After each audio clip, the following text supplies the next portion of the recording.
Kamusta na naman ang kailongga nyo? Nagbabalik na naman po. Kita karon magluto-luto, magkaon-kaon, magpabusdik-busdik. Oh, di ba hayahay? Hahahay! So, for today's video nga po mga kailangga, tara po samahan nyo po ako, mamalengke po tayo. Pagkatapos nga po ng pagsamba po namin dito po sa amin, syempre pumunta na po kami dito po sa aming palengke. Dahil nga po araw po ng tinda sa ngayon, syempre ito po naisipan po nating bilihin. Abay sa katagal-tagal na hindi natin ito natikman mga kailongga. Dari abi banda sa amon mga kailongga, bisan diin nga palengke, syempre may aragid nga baligya eh. Amo lang ng tawag nga paunahay lang dapat aga-aga kapag magbakal sini mga kailongga. Kaibalan mo mga tao dire daw dalok-dalok sini.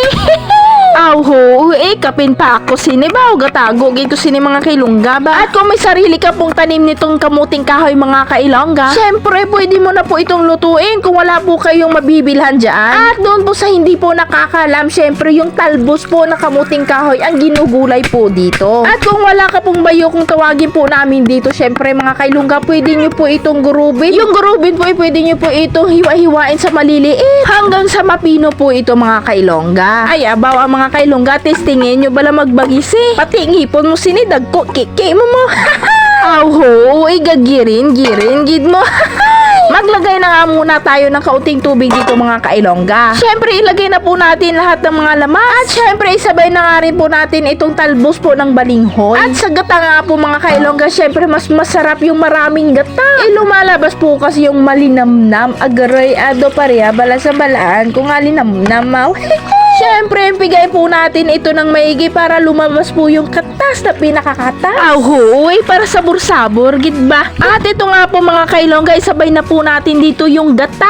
Siyempre, maglagay na rin po tayo ng atin po mga ingredients. Tulad nga po netong magic sarap at dinurog na paminta. Optional nga lang po ito mga kailongga. Siyempre, nasa inyo din po yun kung ano po yung mga pampalasa na ginagamit nyo rin po dyan. At ito nga po, nagdagdag na rin po ako dyan ng tuba. At siyempre, nagdagdag na rin po ako dyan ng green sili. Awhoy, para may sapak ang ating sampat na pagkaon karon mga kailongga. At ito nga po mga kailongga, ito na po yung itsura niya, nagiging dry na po. Iba-iba po kasi klase itong pagluto mga kailongga. Diri po sa amon mga kailongga, ginapamalhan gid namon ini. Kay para didto na sa Ugbos Balinghoy, magkadto ang iya lasa. At ito na nga po mga kailongga, luto na po ang ating Ugbos Balinghoy. Ay agaray adamo naman nga bahaw ang maubos ko sinikaron mo. Tara mga kailongga, lamo na po tayo. At ito na nga pong hinihintay nyo, free shout out. Shout out gali kita kay Sene Sweet from Manila. Kag syempre shout out man kita kay Mi Alvarez Inis Adot ng Davao City. At syempre ito na po ang ating huling isya shout out. Shout out gali kita kay Randy Agbayani ng Paranaque. Damo gid nga salamat sa inyo mainit-init nga suporta daw ino. Kag damo gid nga salamat sa mga naga-comment, naga-palok, syempre sa nag-share sa akon ng mga video. At hanggang dito na nga lang po muna ang ating video mga kailangga. Salamat sa inyong panonood. God bless us!